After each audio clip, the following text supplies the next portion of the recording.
So welcome to the world of property. So today we're expecting the completion in Merthyr, one of our main areas. Be ideal for a client, and we expect, because it's through auction, you've got very tight timelines in terms of actually having things completing and whatnot, exchanging, well, particularly completing. It's got 1 day over, so we need to kind of make sure things are on schedule, let's say. And it turns out they're not. So we're just I'm at the property now, just waiting the keys, but the actual completion hasn't actually happened yet. So it's all getting a bit back and forth. So this is the complications of property, and this is also, you know, why we exist, kind of like solving these issues when so clients don't have to, so to speak. Because now I just had a chat with the solicitor, and yeah, it's all getting a bit back and forth. So I'll keep you guys posted on what's going on. Project Barrowclaver this is. Well, meant to complete today, and then we can start the refurb, because the whole idea of being here was to really get the refurbishment going, to really get basically get the project underway in terms of the refurbishment.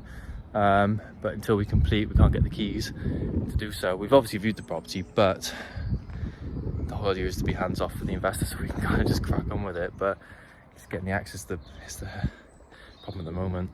So following last week, the update on that was that we actually completed on the purchase soon after that I did that video. So now it is Tuesday morning. We're going to go up there to basically start organising the refurb. So what we're going to do is we installed the lockbox early on the property, obviously completed last Friday, quite late in the day, after a few little political bits with sitting solicitors and whatnot. But at least that's all complete for the client.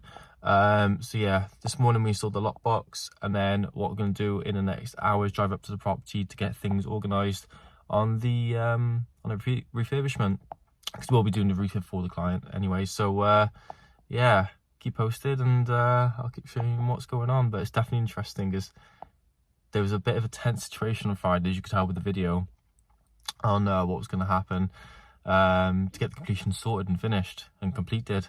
And now it's yeah, we had a text at about 5 p.m on Friday saying, hey, key handover's all done and etc. So okay. But yeah, keep posted. We'll be at the property in the next few hours, and we'll go from there. So we got a little friend next door as well. Oh no, he's run away. He's gone. We got a neighbour. So yeah, literally, obviously this is the garden. So as you can tell, it's, you know, we got a bit of cutting back here, but nothing crazy. If you do a little like span and everything, just again, it's pretty self-explanatory. The main thing to think about is obviously if we're chopping this back, there's a bit of a Japanese knotweed up here we've got to be really careful with. But it's an easy fix. In South Wales, it's so common. So honestly, just a case of getting a treatment plan for it, and getting it treated so it's kind of not going to grow too much, or at least kill off over time, you know. So, and obviously this is going to be cut back, maximise the space, leave this as like a smoking shelter as well, and just keep it simple, keep it within a costly budget, but then also just, you know, you don't need to go too extra with it, because at the end of the day, what's your end goal with it? The end goal is literally to have it either as a buy-to-let, so family area, SA, make it practical with the smoking shelter, or flip it. You got a nice clean finish with it, just make it low maintenance. So, and even on the roof and stuff here, you clean out the guttering a little bit. It's going to rain in South Wales, as you can tell now, but yeah, just literally got a bit of guttering to clean out, clean the roof a little bit. Yeah, it's not too much work out here, to be fair, apart from just tidying up and see what already is. So yeah, that's the garden for you, just before it starts raining as well.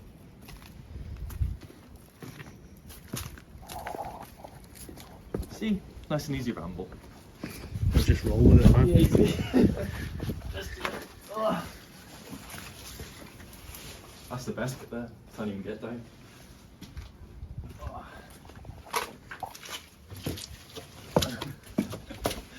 Alright. So even the cameraman can't get through. We're rolling. We're rolling. Yeah, what I'll do is I'll do the numbers at the on the front end of it. So here's the bathroom. Honestly, even if you walk in, you can see how dated and horrible it is, which is obviously good for us for negotiation, but allowed us to secure a good price. But in reality, it's just a case of keeping things they're keeping the actual layout the same, but then completely modernising it through. So obviously, new standing shower in theory, new toilet, new basin, complete freshen up, completely modernise it. Because again, kitchen and bathrooms add so much value in property, but you also want to see what space you have available. Obviously, new flooring, that's going to be super important as well. But it tends to keep things as simple as possible.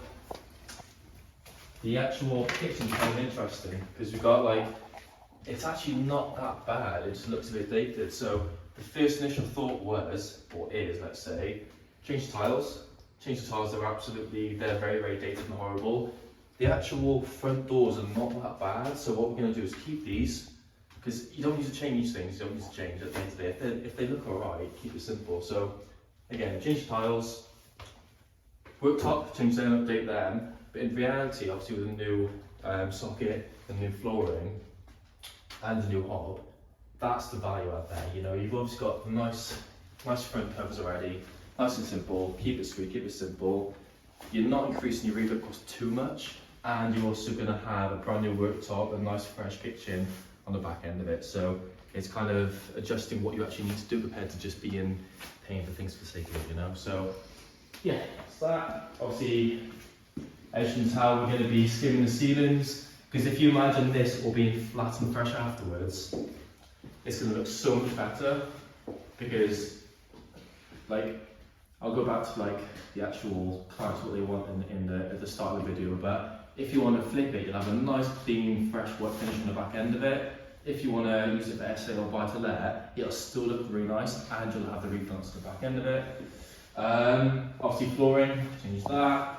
The wood, architrave, professionals say it. I always forget that word, it's going to change these. If you imagine, if you've got nice flat, fresh ceilings, nice and white, and these are all kind of freshened up, it really does create a nice feel to it. So that's pretty much that throughout. It's very, very simple to be honest. I've got electrics here, obviously change the electrics, brand new boards, make it compliant, make it fresh. And also the longevity of the property. Like if you've got new electrics, and we'll show you the boiler now as well, if you've got new electrics in the property, you're really future-proofing it, so it really helps the investment as well. Obviously new carpets. One thing that I really noticed in this bedroom when I kind of walked in is the actual height of the ceiling, and you've got to be really careful with these sort of things, right? Where the actual height of the ceiling has to be high enough throughout the room to actually be adequate as a bedroom. This one obviously is because of the size of the property, but you have to be careful with rooms to make sure the ceiling height is enough. So obviously we've checked that. Boiler, goes without saying, super dated. Looks like it's from the 70s. Yeah, freshen up. Windows are actually looking alright. Freshen up the paint, new doors, etc. And then this is just a big yellow dated room. It's pretty big actually, to be fair as well. So are we going to make this a 3-bed? Yeah, so we're going to make this a 3-bed as well, aren't we? So literally put a partition wall up here, make it a 3-bed, create the value out there. One of the biggest things of property is adding value wherever you can. So whether it's kitchen, bathrooms, whatever it is, or extensions, whatnot. Adding bedrooms is kind of the simplest if there's enough space in the property to do so. So yeah, we're going to be doing this on this project. Literally partition wall up here. Obviously this will all be fresh and white afterwards anyway, and you know, skimmed. But yeah, literally just add the value, add the bedrooms, create that end value. You know, cheapest way possible in a good the long-term vision point of view sort of thing. But yeah, get that end value. So adding the bedroom was always the plan with this property, and typically in Wales there's a large bedroom at the front, so you can split it into if there's 2 windows. Now obviously we walked into this and we always get the floor plan and get the size of the bedroom before deciding if it can be split into 2. In this case it can, even though the ceilings are a bit shallow, it's fine, especially for the end user, because we're going for SA buy to let and we need to maximise the refinance. So when you're thinking about adding that bedroom, the first thing you've got to think about is, right, well, where the door's going to go, because you can't have doors opening into beds if the bedroom's too small. So for this, for example, typically you will add some sort of shape like that. So you're going to have one door that goes here, which is going to enter into this bedroom. And then you're going to have one door that opens like this, it's going to enter into this one. Now, because of the way this cupboard was, we were trying to figure out, right, how can we add this bedroom? Because if we just put the door here, like this, where's the bed gonna go? You know, it can go here because the door's gonna hit it. So the bed's gotta go here, but it's on a windowsill. Now that's a little bit strange, so we were like, right, what can we do? So in this scenario, we got a couple of ideas, and because we're going for SA, we can just literally chop it down the middle and have 2 mirrors, where normally you might just go for a smaller room in the corner, maybe 6 square meters, and the other at 10. And what I mean by that is you might go for 1 single here and 1 double. Because we're SA in it, we could just split down the middle and have 2 reasonably of the same size instead of 1 bigger and 1 smaller. But also, the other option is we can turn this bit into the box room.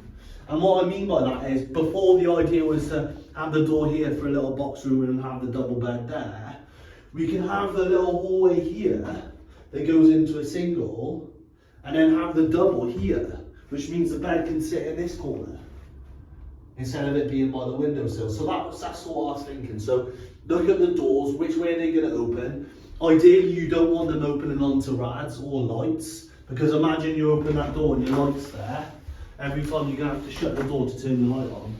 So it's important to do that, but sometimes you can, you know, you do want to add a bedroom if you can to add value, and sometimes you can't just help it, and practically, yeah, it might be a little bit annoying, but it does work in terms of the numbers. So that's the case with this adding the bedroom. So I'll just rock with it. So obviously this property has been found for 2 of our clients. Now these clients were actually brought to us by another client of ours, funny enough. It's funny how it works. So we do a lot of referrals. So if we work with someone who we're building a portfolio for them, we actually pay them if they've got friends or family or contacts who actually want to build that portfolio as well. So this came through that. So the people who were referred to us, literally, we found this property as a deal. We secured it for a good price, and then conveniently we found them at the same time. So we brought the 2 together. And the good thing about this is we've literally found this property. Obviously, myself and Steve who's on camera, we'll pop him in a video separately as well.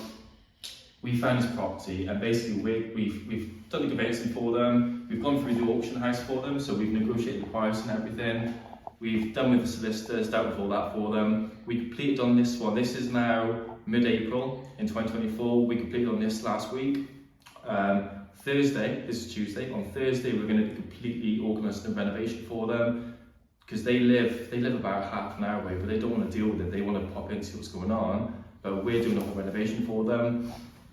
We're also organising it for, once renovated, to get the refinance on this. They can pull most of the money back out and go again. So they got a pot of about 200k. They've invested, they bought this property with cash for 65k. And then the renovation is about 25, so all in, let's say for example 100k. So they put 100k cash into it. They can recycle most of the funds on the way out when we refinance at about 115k, and then go again. And they can just keep recycling this over and over whilst we're doing the work for them. Conveyancing, refurb, everything, and we'll get it let out for them as well on a buy-to-let or SA. So it's pretty much end to end. But I love the fact that we've had one of my good friends, Lewis Perrin, shout out, brought these buyers to us, and then within a week we were like, okay, let's go for it. We'll do all the work for you. You'll get almost a free property. They'll probably end up spending like 15k on this property. That's how crazy this deal is, and we can just keep recycling those sort of things over. So yeah, just a big shout out to people who want to get involved in this, or have friends and family who want to get involved. Buy these houses for like 60k or something, and go from there.